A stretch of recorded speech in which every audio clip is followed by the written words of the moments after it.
When I started travel, Quand j'ai commencé à voyager à cause de la guerre, j'ai compris qu'on n'était pas tous similaires, que chaque culture avait des histoires différentes. Donc je peins beaucoup parce que j'ai envie d'oublier tout ce qui s'est passé. Parfois, l'extérieur n'est pas si important que ça. Ce qui est important, c'est ce qu'il y a à l'intérieur. Je me sens libre. Je me sens toujours libre. I every time feel free. J'ai ces moments où j'ai besoin que mon énergie soit mise au service de l'art. I don't know why women. Je ne sais pas pourquoi les femmes. Je pense que c'est vraiment en moi. Et à l'intérieur des femmes, il y a une forte intuition. Le vagin a aussi une autre vie. C'est magique. It's magic. Bonjour, c'est Estelle. Vous écoutez Européenne, le podcast qui vous parle de femmes d'Europe.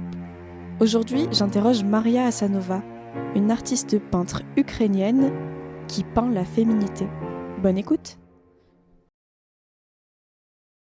So, hello Maria. Hello. Alors, bonjour Maria et merci beaucoup de me recevoir ici en Suisse pour cette interview. Maria Hasanova, tu es née le 5 juin 1995 à Evpatoria en Ukraine. Tu as grandi au bord de la mer Noire et tu as commencé à suivre des cours d'art alors que tu n'avais que 7 ans, que tu étais une enfant. Puis tu pars pour tes études supérieures à Kharkiv et là-bas tu te professionnalises sur ce qui te passionne vraiment, l'art. Tu as finalement obtenu ton diplôme avec mention en 2018 au Kharkiv College of Textile and Design.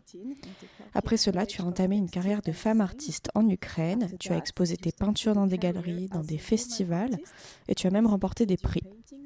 Mais en 2022, le contexte politique et la guerre en Ukraine t'ont obligé à partir et tu t'es rendue en Espagne, puis en Suisse, près du lac Léman. Depuis que tu es installée dans ce nouveau pays, tu peins beaucoup et tu as rejoint une équipe d'artistes féminines nommée Espace Artistes Femmes à Lausanne. Tu as également expérimenté la peinture sous l'influence de la musique, puisque tu as exprimé ton art en fonction d'une composition musicale classique dans un diptyque. Ton art s'inspire de l'impressionnisme et est coloré.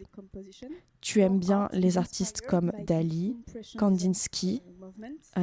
Your really loved painters are Dali, Kandinsky. Yes, I like Dali. It's my best artist. Kandinsky. Oui, j'aime Dali. Dali est mon artiste préféré. Kandinsky. Et aussi, j'adore Picasso parce que son style est unique et il a inventé un style et tu sais, c'est impressionnant. J'aime bien aussi Modigliani.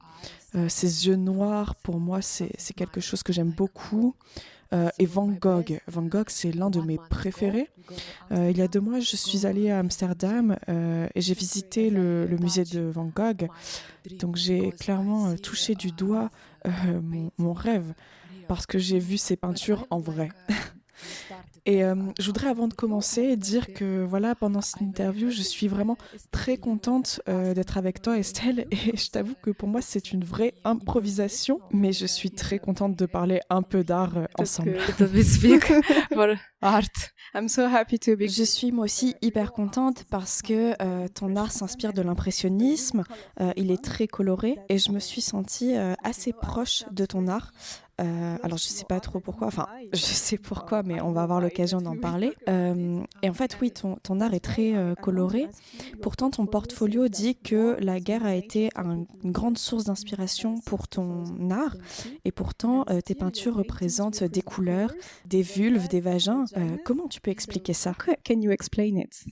Ah, okay. It's a very popular question when I. Ah oui, c'est vraiment une question populaire.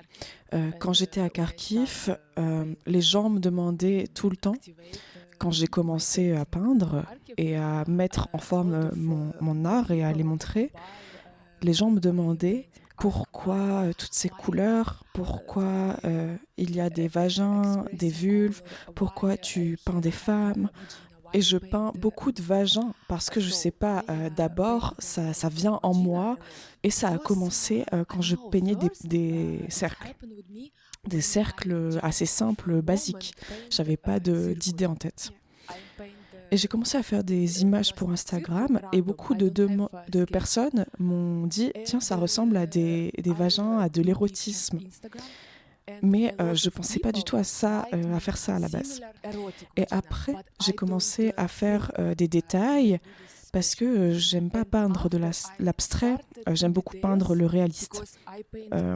Mais ce n'est pas du porno, hein. C'est vraiment de l'érotique, délicat, etc. Et je ne sais pas trop pourquoi des vagins, mais il y a très longtemps, les gens utilisaient les vagins comme des amulettes, comme quelque chose de porte-bonheur, voilà, pour attirer la chance. Et c'est aussi très spécial, je trouve que c'est quelque chose lié à la femme, à l'énergie spéciale de la femme. Et peut-être que ça a un lien justement avec ces talismans et les gens qui ont acheté ces peintures, pour moi, ont des talismans de porte-bonheur à la maison grâce à ces vagins. Have a home real talisman. Oui, j'avais d'ailleurs une question par rapport à cette peinture. Je pense que le nom c'est The Collector. Collector, yes. Et pour expliquer un petit peu aux auditeurs, c'est une peinture avec beaucoup de vagins et il y a des nombres, je crois, à chaque you're right. vagin. Donc je pense que tu as donné des nombres à chaque vagin. Et tu as écrit, c'est comme mes amulettes grecques, elles sont porte-bonheur. Yes. Donc est-ce que tu penses que la féminité porte bonheur? Mhm. Oui, Collector, l'idée de cette peinture, c'est les hommes qui vont avoir beaucoup de conquêtes féminines et qui vont perdre un petit peu ce moment important de la vie. Il ne veut pas une seule conquête. Il ne peut pas avoir une relation simple et un seul amour. Il pense qu'avec plein de conquêtes, il va avoir beaucoup de porte-bonheur. Mais Collector, c'est pour dire qu'il a beaucoup de conquêtes, mais il va perdre ce côté important de la rencontre et de l'amour unique. Et j'ai voulu peindre ça pour montrer cette idée. Oui. Mais c'est pas moi, Collector. Je pense qu'il y a des hommes qui vont avoir beaucoup de conquêtes dans leur vie et d'autres pas. Mais ma position sur ça, c'est que c'est pas forcément bien si on a un ami, mais le meilleur ami ou la meilleure amie. Si c'est un amour, mais l'amour le plus grand, quand on a le job de nos rêves. En fait, je pense que quand on accumule, ça veut surtout dire qu'on n'est pas heureux. Mais aussi, ce qui est intéressant dans cette peinture, c'est que chaque vagin est différent. Yes, yeah.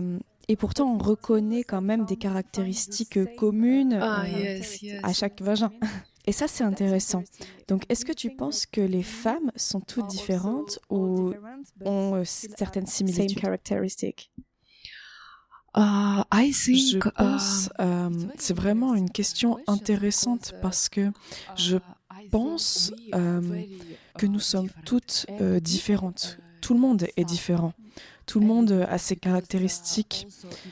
Et par exemple, je ne sais pas, si on regarde nos doigts, ils ne sont pas les mêmes. Nos yeux ne sont pas les mêmes. Les femmes et les hommes sont vraiment différents. Mais deux femmes ont peut-être des similarités, des caractéristiques qui se ressemblent. Je ne sais pas, les cheveux, j'en sais rien, les ongles. Mais on est différentes. we're different and Et nos positions dans la vie, nos pensées sont différentes, nos cultures sont différentes. Mais on a peut-être quelque chose en commun.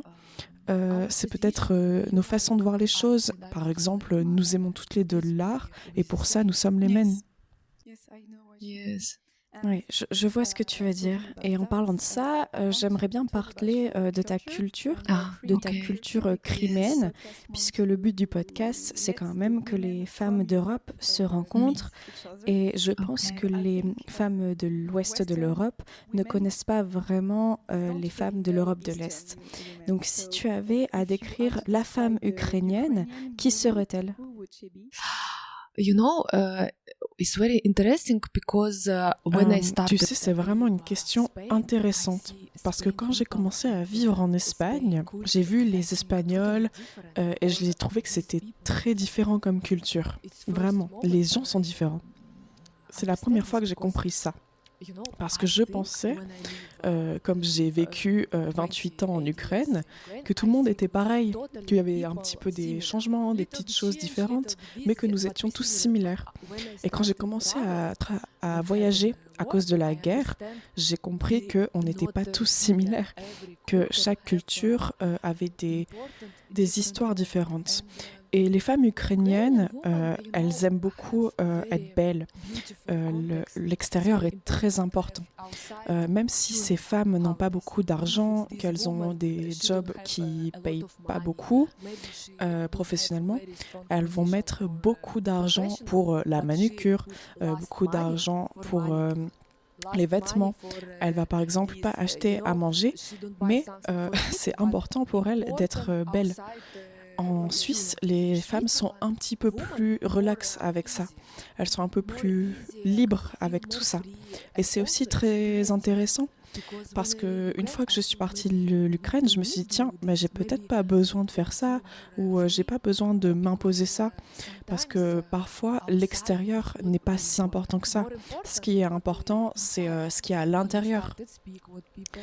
Parfois, ce qui est important, c'est quelle culture a la personne. Mais dans la culture, tout change. Par exemple, on peut avoir, je sais pas, 10 amis, 8 amis, beaucoup de contacts. On est assez ouvert. Par exemple, si je vais contacter des femmes, je peux directement après leur demander de prendre un café. On peut commencer à aller sortir ensemble, etc. Mais en Suisse, les personnes sont assez fermées pour l'instant. Ils ont maximum 1 ou 2 amis. Mais c'est aussi bien. C'est intéressant aussi, je pense, pourquoi pas. And it's also nice. Yeah, it's different. Yes, it's interesting. Why not? Mais c'est drôle parce que je pense qu'on a vraiment des stéréotypes sur l'Europe de l'Est qui diraient que les personnes de l'Est sont vraiment fermées. Mais en fait, tu dis l'inverse. Et vraiment, ça, c'est intéressant. Et aussi, tu parles de ce qu'il y a à l'intérieur des personnes et pas de ce qu'on peut voir en apparence, et du fait que tu as pris ça en compte depuis que tu es en Suisse. Et du coup, est-ce que tu te sens libre et plus libre depuis que tu es ici sur l'aspect de l'apparence et tout? Yes, Oui, I feel free. je me sens libre. Je me sens toujours libre. Même quand je vivais en Espagne et que j'avais pas de travail, je me suis quand même mise en mouvement. Je me suis pas sentie pas libre parce que j'étais dans une autre ville. Je peux ne pas me sentir libre quand quelque chose s'attaque à ma liberté. Par exemple, mes amis, mes parents, mon petit copain va me dire ne fais pas ça, ou ne fais pas comme ça, ou ne parle pas sur ce sujet.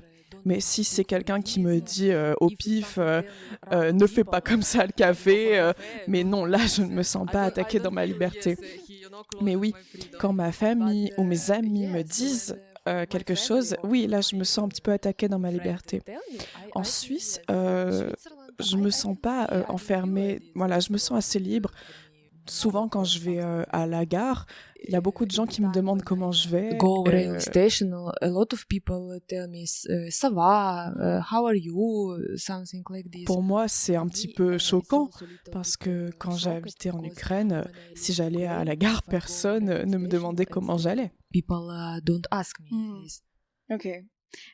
Et en parlant de culture, est-ce que tu as déjà entendu parler de Berezina, qui est une déesse slave qui incarne la mère protectrice de la terre et du foyer? Et j'ai fait quelques recherches. Pour les Ukrainiens, elle représente la femme parfaite. Est-ce que tu la connais? Mhm. Do you know her? Or... Берегиня? Je connais Berezina, mais ce n'est pas une femme réelle. C'est vraiment un symbole de la femme au foyer. C'est la femme qui va organiser la vie du foyer, qui va cuisiner, bien cuisiner. S'il y a des invités, cette femme va être vraiment gentille, elle va demander si tout va bien ou pas, s'occuper des enfants. Et c'est pour ça que les Ukrainiens appellent ça Berezina. Parce que la plupart du temps, elle organise la maison et elle est à 20% à l'extérieur. Et ça, ça veut dire Berezina, parce qu'elle va protéger la maison. Les femmes qui sont vraiment dehors et qui travaillent ne sont pas des Berezina pour les Ukrainiens. Mais est-ce que tu te reconnais toi-même dans la figure de Berezina? Parce que j'ai l'impression que c'est vraiment une vision ancienne No, why? Look, our story. Non, pourquoi? Nos histoires, nous les utilisons. On les utilise dans nos vies. L'histoire dans laquelle on hérite, on les utilise pour nos vies actuelles. Et je pense, enfin, je ne sais pas si ma vie est une vie de Bereguenia ou pas. Je passe beaucoup de temps à la maison parce que mon travail est à la maison. Je peins, je fais de la céramique. Mais oui, peut-être que oui, en fait, pourquoi pas? Si les gens me demandent si je suis une Bereguenia ou pas pour la maison, je vais peut-être dire oui, parce que je suis à 80% à la maison et j'organise mon foyer. Ce n'est pas je suis une Bereguenia et mon homme m'enferme dans ma maison et je cuisine tout le temps.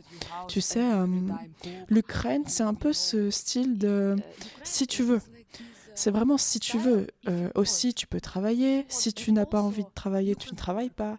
J'ai beaucoup d'amis en Ukraine qui travaillent, les deux personnes travaillent et tout va bien. Two person work and everything is fine.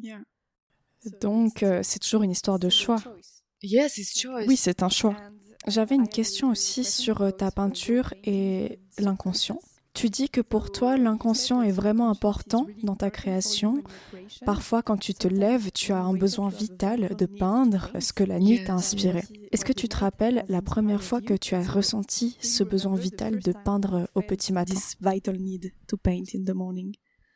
Yes, it's almost every time with me happen. I wake up and every day.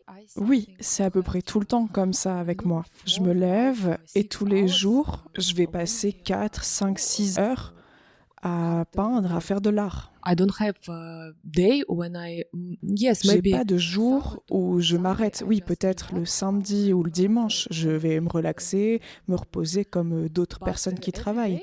Mais tous les jours, j'ai ces moments où j'ai besoin que mon énergie soit mise au service de l'art. Parce que, je ne sais pas, c'est comme ça, pour moi, c'est ma vie. Je me rappelle qu'il y a des moments où je n'ai pas peint, mais ça n'a jamais vraiment duré. C'était maximum 6 mois. Je n'ai jamais passé plus de, je ne sais pas, 2 ans à ne pas peindre.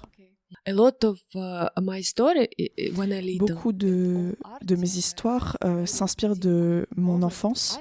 Et c'est vraiment des moments intimes quand je fais de l'art.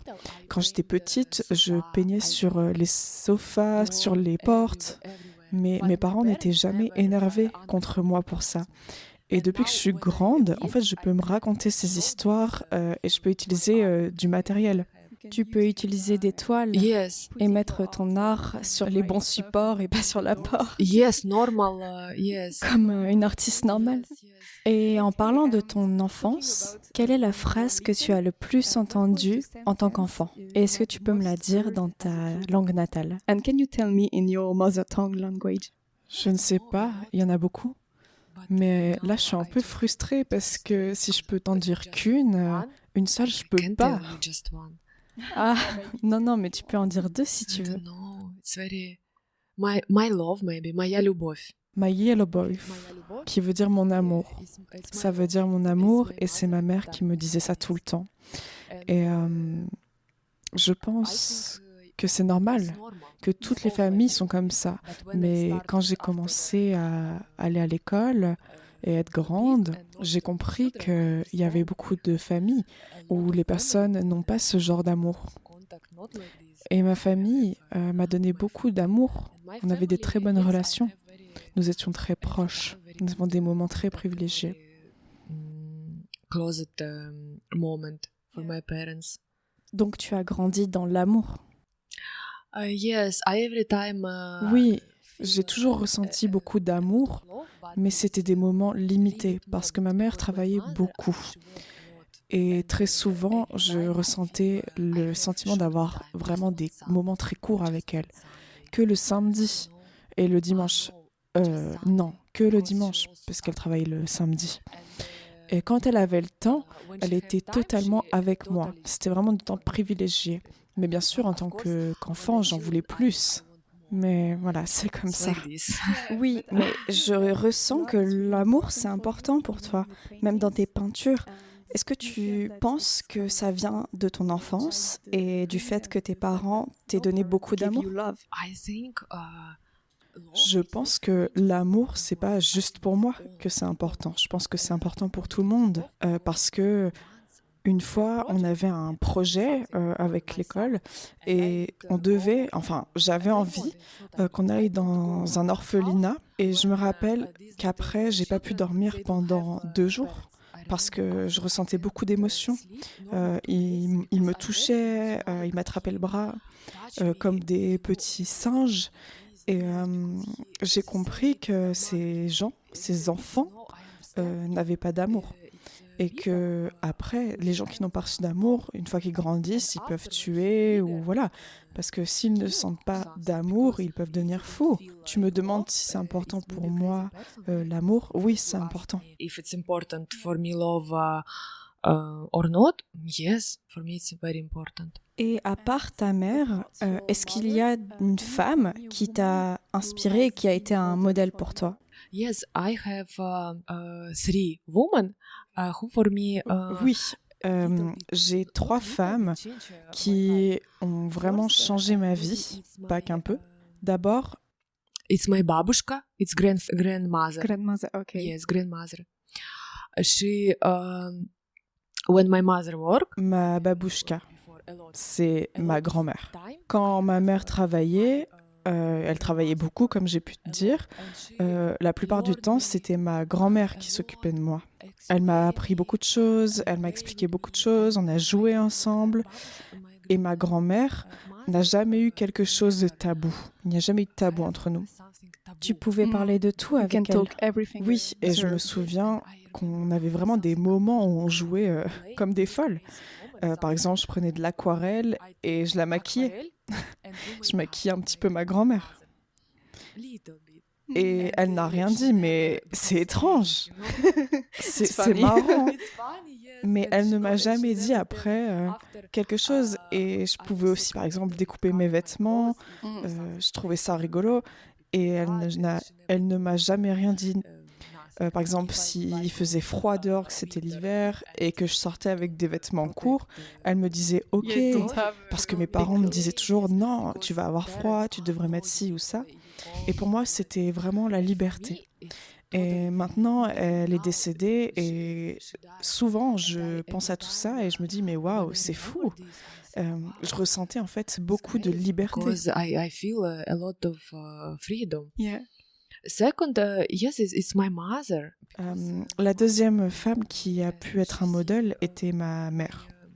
Parce que ma mère m'a beaucoup aimée et elle a vu mon talent et comment j'aimais la peinture.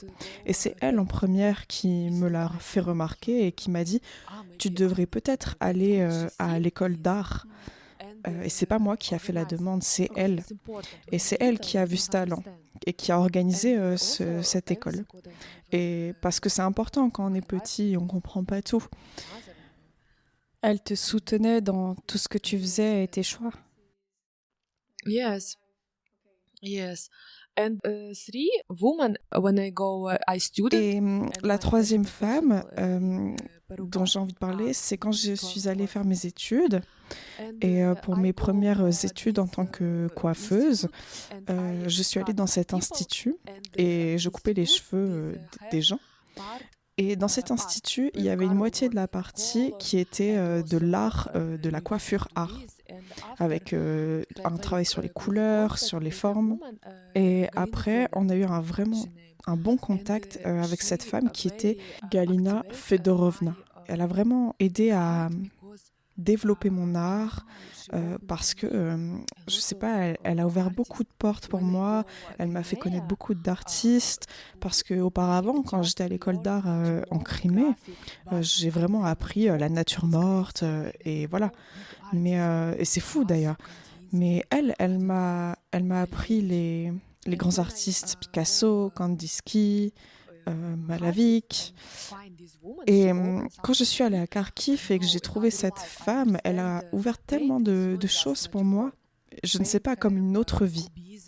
J'ai enfin compris la peinture. Ce n'est pas que la nature morte, mais c'est aussi le cubisme, le surréalisme, le favisme, le pointillisme, etc., le vitrage. Tous ces grands artistes, et je me disais, mais waouh! Et oui, je me rappelle qu'elle m'a beaucoup aidée à ça. Yes, she very helped me for this. Elle a vraiment marqué quelque chose en toi. Elle est Yes. quelqu'un peut-être que tu te rappelleras toute ta vie. Oui, parce que aussi elle aimait beaucoup la peinture et peindre. Et parce qu'elle aimait ça, j'adorais. Parce qu'elle aimait vraiment faire ce qu'elle faisait et j'aimais ce qu'elle faisait. En fait, c'est tout le temps comme ça. Quand on trouve des gens qui sont vraiment passionnés, je sais pas, par la musique, par la peinture, cette atmosphère est magique et on peut connecter. Mes profs de Crimée, elles m'apprenaient la peinture, mais pour moi, c'était un petit peu ennuyeux. C'était tout le temps une nature morte, encore du graphisme, etc. Oui, tu étais un petit peu agacée Yes, de yes. faire tout le temps la même chose, encore et encore. Yes. Tu peins beaucoup de femmes, mais est-ce que tu serais capable de peindre des hommes? Maybe future. Peut-être dans le futur, je peindrai, je sais pas, ni des femmes ni des hommes, mais peut-être encore autre chose. Mais je ne sais pas pourquoi les femmes. J'y ai jamais vraiment pensé. Je pense que c'est vraiment en moi. Et je montre ça parce que, en fait, c'est une façon d'être libre. Quand je ne peins pas, cette chose qui est en moi s'assoit à l'intérieur de moi et je me sens préoccupée à cause de ça, etc. Et je peins des femmes parce que j'active quelque chose en moi. Tu vois, il y avait les 3 femmes importantes pour moi dans ma vie et peut-être que je pense ces femmes parce que j'y pense beaucoup à ces femmes dans ma vie. Je sais pas, pour les hommes, je les vois pas en fait. Oui, tu ressens pas le besoin de les peindre. Yes. Okay, that's interesting. And also, Ok, c'est intéressant et aussi j'aimerais bien savoir parce que tu as beaucoup de peintures de vagin et parfois il y a des yeux qui regardent à l'intérieur. Donc est-ce que c'est une métaphore pour dire que tu regardes à l'intérieur d'une femme par le vagin ou... Yes, yes, it's metaphor. Oui, Because, oui, c'est une métaphore parce que, je ne sais pas, je pense que c'est une métaphore de l'intuition. Parce que je pense, et je suis même quasi sûre, il y a eu Kant, d'autres philosophes qui ont écrit sur ça, que les femmes ont une meilleure intuition que les hommes. Parce que il y a très longtemps, les femmes avaient besoin de cette intuition pour ressentir où étaient leurs enfants. Parce que les enfants n'avaient pas de téléphone et quand ils partaient, elles avaient besoin de savoir où ils étaient. Sinon, elles devenaient complètement folles. Et à l'intérieur des femmes, il y a vraiment une forte intuition.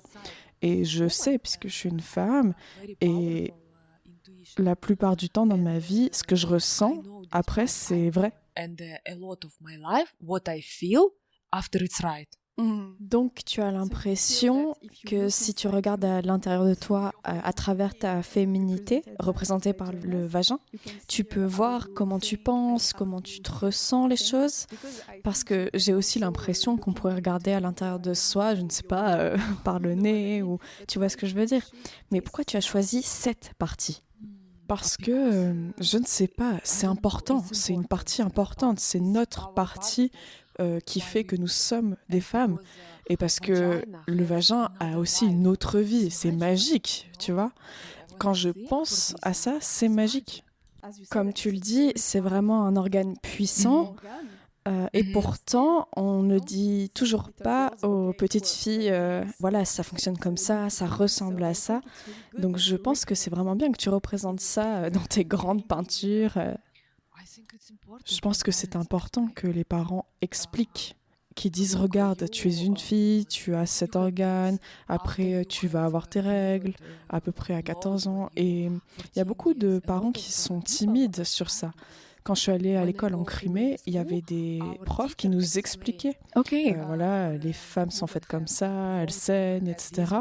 Mais quand elle m'avait expliqué, je le savais déjà, c'est trop tard. Yes, too late, you know. Mais en fait, heureusement, ma mère me l'avait expliqué.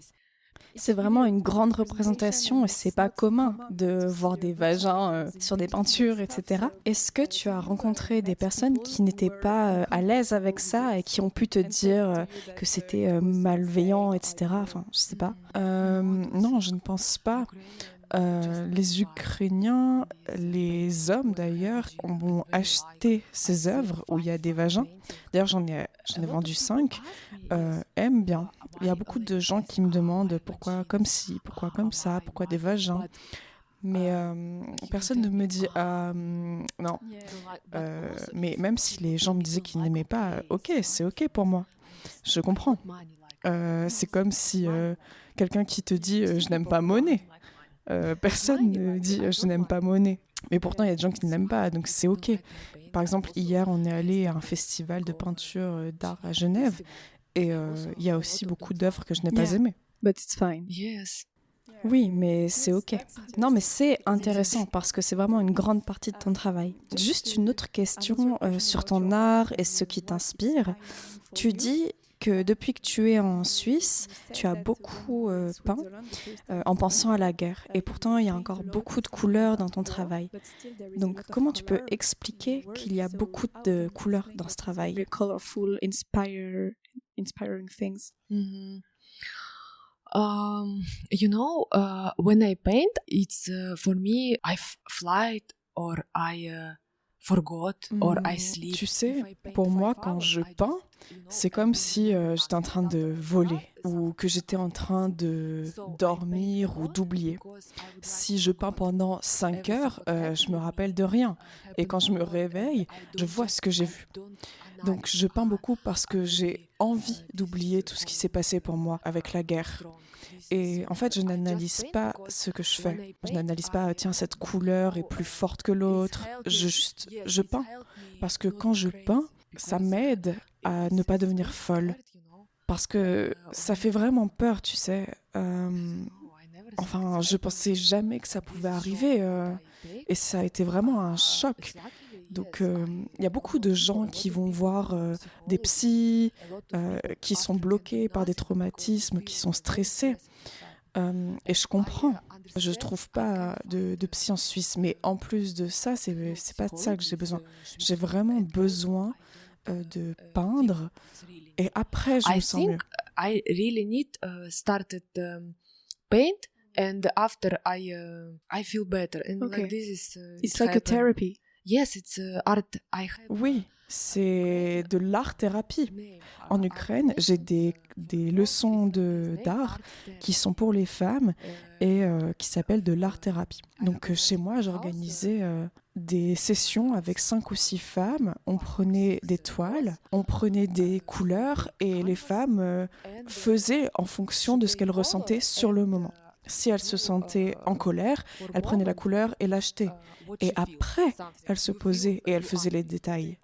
Et à la fin, il y a quelque chose d'intéressant, une peinture intéressante. Si tu te sens calme, eh ben, tu commences avec des choses calmes, des mouvements calmes, et tu fais les détails après. Et c'est une thérapie parce qu'il y a beaucoup de sensations. D'abord, tu ressens, ensuite tu touches, et après tu vois. Donc il y a 3 positions. Il y a des psychologues qui ont les mêmes méthodes. And you see, you have 3 positional, what you activate, and a lot of psychologists do the same. Oui, c'est vrai. Et je pense que tu as créé les 2 tableaux que tu as appelés Tetris dans cet état d'esprit, non? Est-ce que tu peux parler de ces 2 tableaux? Those 2 paintings. Ah oui, Tetris, c'est un souvenir quand j'étais enfant. Tu sais, on avait ce jeu Tetris, vous l'avez? Yeah. J'avais ça. Ah That was oui, really nice. je me rappelle, j'avais eu mon premier téléphone, je devais avoir 13 ou 14 ans. Et tous les autres avaient un téléphone et moi j'en avais pas parce que voilà, pour les gens qui habitaient en Crimée, avoir un téléphone c'était très cher. Et j'avais aussi un Tamagotchi. J'avais plutôt une console avec Tetris dessus. Et il y avait I 10 love ou that. à peu près une dizaine de jeux. Il y avait des petits cercles, des cadres, etc. Et je me rappelle jouer pendant 2 heures à Tetris. Et maintenant, quand j'y repense, je me dis, mais c'est fou, parce que c'était pas du tout un téléphone, c'était vraiment des images en noir et blanc, et je pouvais jouer pendant des heures, et pour moi, c'est fou. Et en fait, je peux pas oublier ces jeux, parce que maintenant, quand je vois les enfants qui ont des tablettes, des jeux très sophistiqués, je me dis, ah, moi j'avais juste ça, et ça me contentait, j'étais heureuse. Et j'ai eu peur d'oublier ce jeu. Du coup, j'ai pensé. This just one and I happy and I scared. I forgot this and I paint for me Tetris. Comme pour te rappeler qu'à cette période, t'étais innocente, tu jouais juste à Tetris et t'étais heureuse. Yes, C'était simple. yes. Merci beaucoup. Je pense qu'on a fait à peu près toutes les questions. J'avais juste les dernières questions que je fais avec toutes mes invitées. Donc c'est un portrait européen, comme un portrait chinois. Je ne sais pas si tu connais le système. Je vais te demander, si tu étais une capitale européenne, laquelle serais-tu? Je sais pas. Je rêve d'aller à Paris parce que c'est vraiment une ville pour l'art. Il y a beaucoup de musées, mais je suis jamais allée là-bas. Je peux te dire une ville et après je vais aller à Paris et on va devoir refaire une interview parce que je vais dire ah non, je vais dire Paris. Okay. Oh no, I want to Paris. Mais tu sais, mon cœur est sûrement dans une ville ukrainienne. Evpatoria ou Kharkiv Oui, Evpatoria. Mais en fait, je suis une personne qui ne peut pas vivre tout le temps dans la même ville. Je peux pas voir ma vie que en Ukraine ou vivre que en Suisse.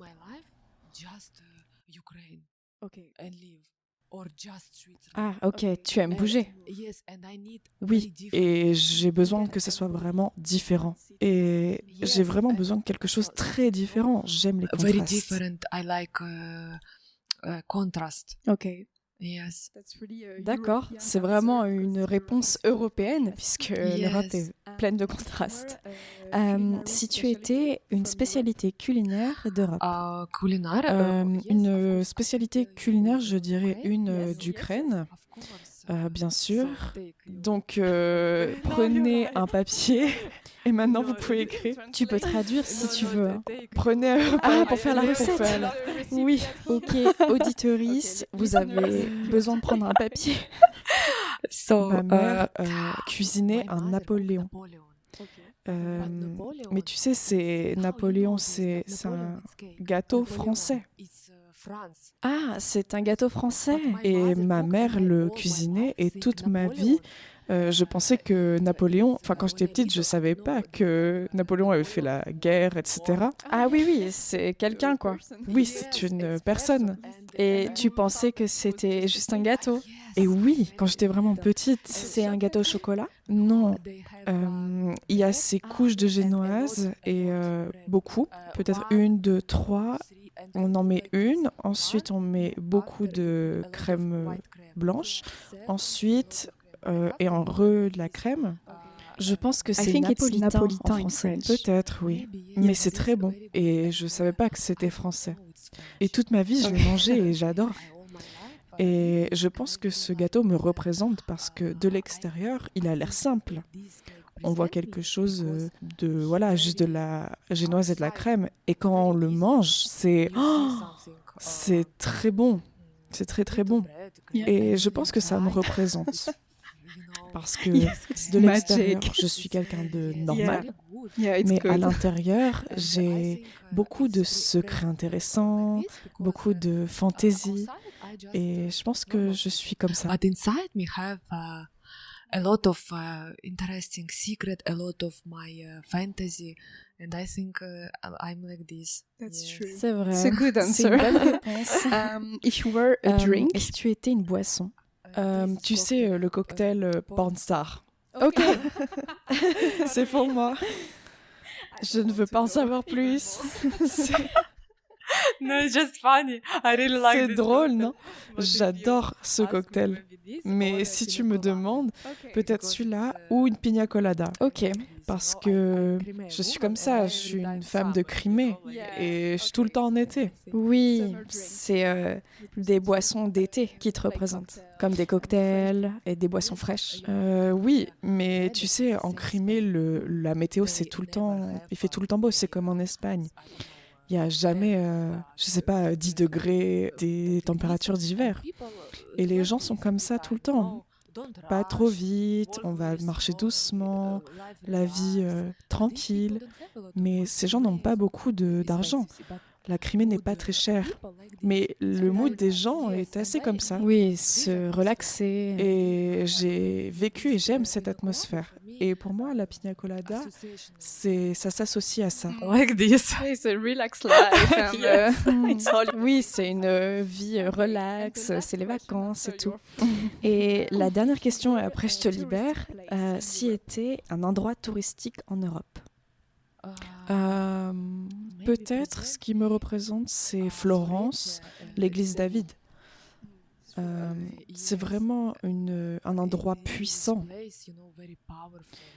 Il y a ces sculptures en pierre et je pense qu'à l'intérieur, je suis pareil, de la même pierre. Mais à l'extérieur, j'ai l'air fragile. Je suis pas épaisse, mais à l'intérieur, je me sens comme ça. Je me sens positionnée, ancrée. Et si j'ai quelque chose en tête, j'y vais directement et je suis pas fragile. Oui, tu as confiance en toi. Oui, et je suis pareil que cette église Ok. David. Je suis une Ça grosse aussi, pierre. c'est une bonne réponse. Okay. Thank you. Still very happy we speak. I'm very happy. Bravo Maria, tu l'as fait. Merci, Merci beaucoup. J'étais très contente de parler avec toi. Merci beaucoup, c'était sympa. Salut. Merci. Vous avez aimé l'épisode? Alors n'hésitez pas à me laisser un commentaire ou une note sur votre application d'écoute. Vous pouvez également suivre le podcast sur mes réseaux sociaux disponibles dans la description de cet épisode. Je vous dis à très vite.